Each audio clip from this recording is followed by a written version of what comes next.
ঘরের মধ্যে দেয় আত্মপঞ্জা এত সাহস যাবে, তারা কি জব করবে না গুলি করে মারবে? গুলি করে তো মারতে পারে না। না না, 1400 বছর আগে আল্লাহ নবী সুন্নিত জব করবে। অতএব ইসলাম প্রতিষ্ঠা করতে হবে জব করে। আর ওই 1400 বছর আগে এরপরে ফারুকি নুরুল ইসলাম ফারুকিকে তার ড্রয়িং রুমে 500 জন আসছে, আবু বকর সাহেব পর্যন্ত আছে নিচে বসে রয়েছে, তারা সাথে আলাপ করবে আসছে। 8-10 জন মিলে পট করে তারা বাইতে পড়েছে, বাইতে হারাইলে তারা জব করছে। রিভলভার ধরছে, গুলি করে নাই, জব করছে। মধ্যবার্তায় খাজা পিসাবকে যারা জব করছে, নুরুল ইসলাম ফারুকিকে যারা মারছে, একই সুতায় গাঁথা।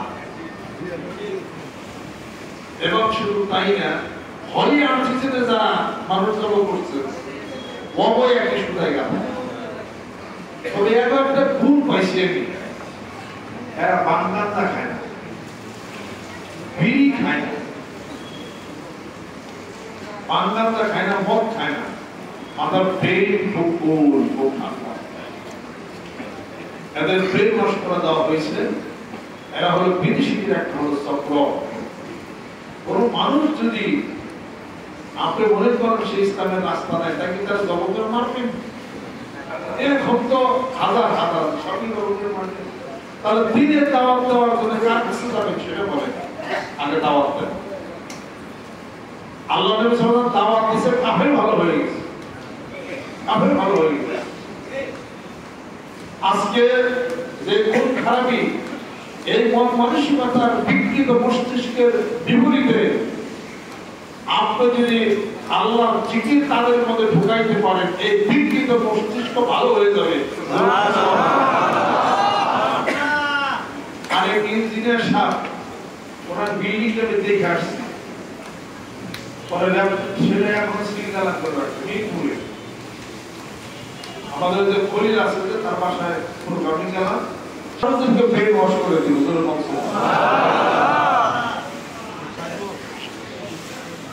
আমি আপনাদের খেয়াল করতে আলোচনা করতে চাই, তারা ইতিহাসকে বিকৃত করে তাদের ব্রেনকে ওয়াশ করে দেওয়া হয়েছে, তাদের ব্রেন ওয়াশ করে দেওয়া হয়েছে। আজকে গোটা বিশ্ব পৃথিবীর বুকে বিভিন্ন নাম দল দিয়া যারা এইগুলা বলি এবং যারা তরবারি দিয়া চাকু দিয়া মানুষদেরকে মারা এবং খুন করা, ফলে আর্জেন্টিনায় কতগুলো বিদেশিকে মেরে ফেলে দেওয়া হলো, বিভিন্ন জায়গায় মানুষ মারা হলো, জব করা হলো, এগুলো বাদ দিয়া দাওয়াতের কাজ যদি করতেন, তাদের জ্ঞান থাকা উচিত। আজকে তবলিগ জামাত মানুষদেরকে দিনের দাওয়াত দিয়া গোটা বিশ্ব পৃথিবীতে লক্ষ কোটি মানুষ একত্রিত করে ফেলছে, তাদের দাওয়াতে বাধার সুবিধাই রাখতেছে। আর তারা মানুষদেরকে মারলো, তারা কয়জনকে দাওয়াত দিচ্ছে, তারা কয়জনকে দাওয়াত দিচ্ছে। আপনারা সতর্ক থাকবেন, আপনাদের ছেলে সন্তান কোথায় যায়, কি করে, কে কোথায় ব্রেন ওয়াশ করে নিয়ে যায়, খুব সাবধান বসিয়া থাকবেন। প্রত্যেকটা বই আপনারা যারা আছেন, আপনাদের ছেলে সন্তান দরবারে নিয়ে আসবেন, বায়াত মুরিদ করে দিবেন, জিকির করবে, কোরআন শরীফ পড়বে, 5 ওয়াক্ত নামাজ পড়বে। যে কোনো দরবারে যান, সিজদা করা হারাম, পীরের নামে দরবার নামে জানতার কোনো জিনিস মান্যত করা হারাম, পীরকে আল্লাহ খোদা বানানো হারাম। এই সব কিছু জানবে, বুঝবে, আপনাদের ছেলে সন্তানদের নিয়ে আসবেন। যদি ছোট থাকতে না নিয়ে আসেন, বড় হলে আপনাকে দরবার থেকে সরিয়ে নেবে। কথা ঠিক কেন বলেন? ওই একজন আসছিলেন, আয়সা কাঁদতেছে, আমার কি হয়েছে আপনার? আমি তখন ইস্তেমা সবাই না আগে তৈরি করে আসতাম, আমার কি হয়েছে? আমার পোলার বউ ওই বলে আমার জায়গা সম্পত্তি বাড়িতে লিখে দিল, পরে বলে যে তোমার দাগ করা হয় দেবুনি, তুমি সমস্যা নাই, কিন্তু আমরা বাবা এখন থেকে লিখে দেব। পরে লিখে দিছে, দেওয়ার পরে তখন মাসিক মহিলা আসবে, বলাই কয় কি প্রতি মাসে মাসে এত চাউল লাগবে না, বাড়িতে মহিলা থেকে বলে আমি ফিরেছি আর আমি গেছি আমাদের ঘরে বাড়ি ঘর লিখে দিস না, লিখে নেন কইছিলাম দেব না, কইছিলাম দেব না। কেমন স্ত্রী যে আপনার সম্পত্তি লিখে দিচ্ছেন, লিখে দিতে বললে লিখে দিবে না? কেমন সন্তান নিজের উপার্জিত সম্পত্তি লিখে দিচ্ছে, বলা কথা এই ঘুরিয়ে দেন ফিরাবো। একটা পিতামাতার জীবনের সবচেয়ে বড় কৃতকর্ম হলো এটাই, তার সন্তান মানুষ করা। আর একটা সন্তানের জীবনের সবচেয়ে বড় কৃতকর্ম হলো এটাই, তার আদর্শ একটা পিতা পাওয়া। আর একটা স্ত্রীর জীবনের ভাগ্য হলো এটাই, আদর্শ একটা স্বামী পাওয়া। স্বামীর সম্মান মর্যাদা না বুঝে দিচ্ছে চললো, তার কপাল করবে। আর একটা স্বামীর যেতে ভালোবাসা, একটা আদর্শ স্ত্রী পাওয়া, এগুলো হলো ভাগ্যের ব্যাপার। ভাগ্যের কিছু বিপরীত ঘটে, ঘটে না? ঘটে। আল্লামা খান কাকড়া রহমতুল্লাহ ওনার কাছে একজন পুলিশ হইতে গেছেন, জিজ্ঞেস করছেন খান কাকড়া হুজুরকে আছেন? ঘর থেকে তার স্ত্রী বের হয়ে আসছেন, বলতেছে যে উনিকে আছেন, কে লেগাইছে আপনার মুড়ি ধর করবে, কোন জায়গায় গেছে পর পয়সা ঘুরতে আসছে, যেহেতু বলছে না তারা করতেছে পর পয়সা পথে ঘুরতে আসছে যাওয়া সরব লজ্জা পায় গেছিল। যাওয়ার পরে দেখে যে বনে কাটতেছে, ওগুলো নিয়ে আসতেছে। পরে বলে হুজুর আমি আপনার কাছে আসছিলাম মুড়ি খাওয়ার জন্য, ওই বাড়ি থেকে ছিলেন না কি রাগ করছে, বকার দিচ্ছে। হুজুর আপনি জানেন কি আসছে আর কিছু বলেন না, আমি এখন বাড়িতে দেখতেছি হুজুর আপনি কাঠ কাটেন, ওই কাঠ কেটে বাড়িতে নিয়ে যাই, রান্না বান্না করে তাদের একটু সুবিধা হয়। এই অবস্থায় কথা বলছে, ভুল দাও সহ্য করে এরকম দুর্ব্যবহার আপনার সাথেও করে, আমার সাথেও করে, কিন্তু আমি সব তারা ক্ষমা করে দিই। আমার স্ত্রীর এই অন্যায় অত্যাচার এই বকাবাজি সহ্য করে চলি দেখে আল্লাহ পাক আজকে আমাকে এই কামালে বেলায়েত দিয়েছে। যদি কেউ সহ্য করে নিয়ে করে তাহলে দুনিয়ায় বেশি সার্টিফিকেট পাইবে। আর যদি কেউ জিজ্ঞাসা বাইরে তাহলে ঠিকই আছে, কথা ঠিকই অল্প পাইবে, তাহলে আখেরাতের কোনো হিস্সা তোমরা পাইলেন না।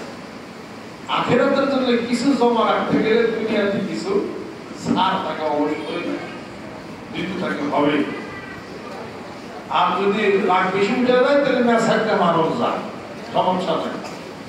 আর এক মেসাক বানাবে, মেসাকের কাজ করবে, মারার কাজ করবে, দুইটা একসাথে হবে। বিদেশে একজন কোর্টে যায় বিচার দায়ের করছে তার স্ত্রী তার স্বামীর বিরুদ্ধে, ডিভোর্স লেখা দেন, আমার স্বামীর ডিভোর্স করবো বা কারণ দর্শাইতে হবে, এই কারণে তুমি তোমার স্বামীকে ডিভোর্স করে দিয়েছ, তার কোনো কারণ নাই, কারণ ছাড়া ডিভোর্স, কারণ ছাড়া কোনো ডিভোর্স হয় না। পরে বলছি, এখন বলতেছে যে আমার স্বামী অত্যন্ত ভালো, নাক করে না, দুঃখ দেয় না, কষ্ট দেয় না, যত দুষ্কৃতি সব ক্ষমা করে দেয়, কাপড় চোপড় কাইসা দেয়, ঘর বাড়ি মুছা দেয়, রান্না বান্না করে দেয়, এত ভালো স্বামীর ঘর আমি করতে চাই। স্বামী মানে কিছু আশা করবো, আদর্শ করবো, এটা তো আমরা স্বামী আমার রাগ করে, আমার সাথে রাগই করে না, তারপরে আমি কিছু বললো ক্ষমা করে দেয়, যা চাই তাই আমার দেয়, কেমন স্বামী হলো এটা? এবার লেখা তাড়াতাড়ি দর্শক চিন্তা করে দিয়ে আজকে এটা বিরোধ লেখা যাবে না, এরকম মানুষ আছে। আবার এরকম মানুষ আছে নবীর স্ত্রী হইয়াও পাঁচের আটটি পাঁচের কথা হলো পাঁচের আটটি আটের মধ্যে পেয়ে যাবে যেমন লূত আলাইহিস সালামের স্ত্রী আল্লাহ পাক উদাহরণ দিয়েছে আল্লাহ পাক তাদেরকে ধ্বংস করে দিয়েছে নবীর কিছু হয় না সুবহানাল্লাহ এর নেকি ফেলায় আসে এর নেকি নবুয়ত আসে জীবনের কিছু না কিছু ত্যাগ আছে এই জন্য ফেলায় জীবনের কিছু ত্যাগ আছে এই জন্য নবুয়ত অনেক ধৈর্য অনেক কিছু অনেক কিছু করে অনেক ত্যাগের পরে তারা যা কিছু আল্লাহ তাই শুনছে তারপরও আল্লাহ পাক মন খারাপ করছেন অসন্নু ইজ্জাবা মুগাদিবান ফাযান্না আন্নান নাকদিয়া আলাইহি ونادى في الظلمات أن لا إله إلا أنت سبحانك إني كنت من الظالمين سبحان الله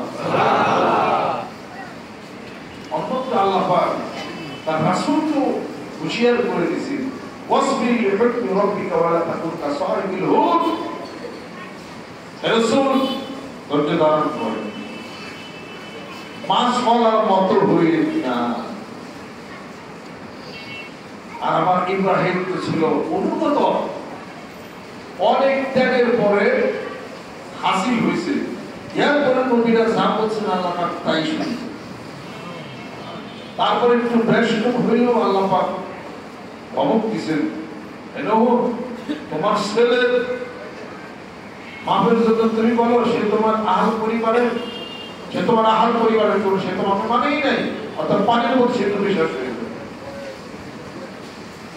ইব্রাহিম আলাইহিস সালাম বলছেন আল্লাহ দোয়া করতে সাথে রব্বি হাবলি মিনাস সালিহিন খবর শুনো বিমলামিন হালিম আল্লাহ কবুল করেছেন ইব্রাহিম সাহেব বলছেন ওই পালা ইব্রাহিম রব্বি আরিনি কাইফা তুহিল মাউতা ক্বালা আওয়ালাম তুমিন ক্বালা বালা হে আল্লাহ মৃতকে জীবিত করেন একটু দেখান আমাকে আওয়ালাম তুমিন বিশ্বাস কি করো না বালা অবশ্যই বিশ্বাস করি বলে কি ইন্না কলবি আমার অন্তরে প্রশান্তি বালা ফাকুজ আর বান্দা মিনা কয়বে ফাসুরুনা ইলাইকা কাটি পাকি নাও বশীকৃত করে নাও তারপরে সুম্মা জাল আলা নাবালিন কুল জারমিন হুন্না জুলহান চারটি পাখির টুকরা টুকরা করে পাহাড়ের মধ্যে দিয়ে আসো তারপরে তোমার দিকে তাকো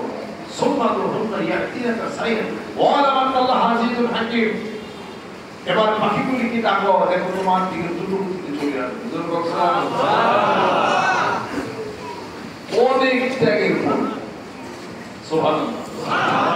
অনেক ত্যাগ অনেক তিতিক্ষা অনেক জুলুম অত্যাচার শৃঙ্খলা চালু হয়ে গেছে আল্লাহ নবী আল্লাহ বন্ধুর উপরে সাক্ষাৎ মৃত্যু সামনে লা তাহজান ইন্নাল্লাহা মা'ানা গাড়ি শুয়ে তারপরে শত্রুরা এসে গেছে আল্লাহ নবী সেখানে আল্লাহ পাক তাকে হেফাজত করলেন সবই পরিমাণের পরীক্ষা চলে গেলেন সিদ্দিক আকবর রাদিয়াল্লাহু তাআলা শেখের মদিনাতুল মুনাওয়ারা কি কত বিশাল ইতিহাস কত ত্যাগ কত তিতিক্ষা কত নাটকা কত কষ্ট তায়েফবাসীরা রক্ত রঞ্জিত করে দিল আল্লাহ নবী সাল্লাল্লাহু আলাইহি মুবারককে এত কিছু তারপরে ওদের নারী ভুলি চাপিয়ে দেওয়া হলো তারপর আল্লাহ নবী সাল্লাল্লাহু আলাইহি ওয়াসাল্লাম সুবহানাল্লাহ এত কিছুর পরে আল্লাহ পাক বলেন হে রাসূল قد نرى تقلب وجهك في السماء আমি বারবার দেখতেছি আকাশের দিকে নবী বন্ধু তোমার মুখটা উত্তোলন করতেছো আমি হুকুম দিয়ে দিলাম আওয়ালি ওয়াজহাকা শাতরাল মসজিদিল হারাম এই মুহূর্তে তুমি চাও কিবলা পরিবর্তন হয়ে যাবে মুখে উচ্চারণের দরকার নাই আমার বন্ধু মনে মনে যা বলে আমি আল্লাহ রব্বুল আলামিন সঙ্গে সঙ্গে তা কবুল করে নেই আওয়ালি ওয়াজহাকা শাতরাল মসজিদিল হারাম সঙ্গে সঙ্গে এই মুহূর্তে আপনার মুখ চেহারা ঘুরে মক্কা শরীফের দিকে কিবলা বানায়া নেন। يقول سبحانه من الناس ما والله عن جبلتهم التي كانوا عليها قل لله المشرق والمغرب يهدي من يشاء إلى صراط مستقيم। আরবে নির্মলতা ক্রিয়া বলবলি করলে কি হলো মুসলমানদের আগের কেবলা একটু ভালো ছিল। আল্লাহ পাক বলেন পূর্বের মালিক আমি, পশ্চিমের মালিক আমি, কোনটা কি আমি আল্লাহর হুকুমের মধ্যে থাকি, এটাই হলো তার জন্য ইমানের পরীক্ষা। আমার নবী যদি শরীয়তের কোনো ব্যাপারে বলেন হ্যাঁ অঙ্গীকার উম্মতের জন্য হারাম হয়ে যায়, আমার নবী যদি শরীয়তের কোনো ব্যাপারে বলেন না অঙ্গীকার আল্লাহ রাব্বুল আলামিন হারাম করে দেন। আমার নবী যদি আরশে আজিমের দিকে পা তুলেন সঙ্গে সঙ্গে আরশে আজিমে চলে যান, মেরাজে চলে যান। আমার নবী যদি মনে মনে কিছুর জন্য যদি আশা করে আকাঙ্ক্ষা করে সঙ্গে সঙ্গে আল্লাহ রাব্বুল আলামিন তা কবুল করে নেন। অনেক দীক্ষা নূহ আলাইহিস সালাম সুরাইনে একটা খাইছে, কথা ঠিক করে গেল। ইউনূস আলাইহিস সালাম অর্থাৎ নবী জাহাব মোহাম্মদ ইউনূস আলাইহিস সালাম একটা পানিতে একটা সুরাইনি খাইছে, কথা ঠিক কিনা? একটু ধৈর্য কম। আর ধৈর্য এমন একটা গুণ যা আল্লাহর সাথে সম্পৃক্ত। যেরকম সুবহানাল্লাহ এটা মহামাসবি ওয়াসবির হাত্তা ইয়াহকুমুল্লাহ ওয়া খায়রুল হাকিমিন। যেরকম সুবহানাল্লাহ যে পর্যন্ত আল্লাহ তোমার ব্যাপারে বিচার ফয়সালা করে দেন। আল্লাহ পাক আমাদেরকে যেন কবুল করে দেন, রহমত করে দেন, বরকত করে দেন। আমরা যারা আসছি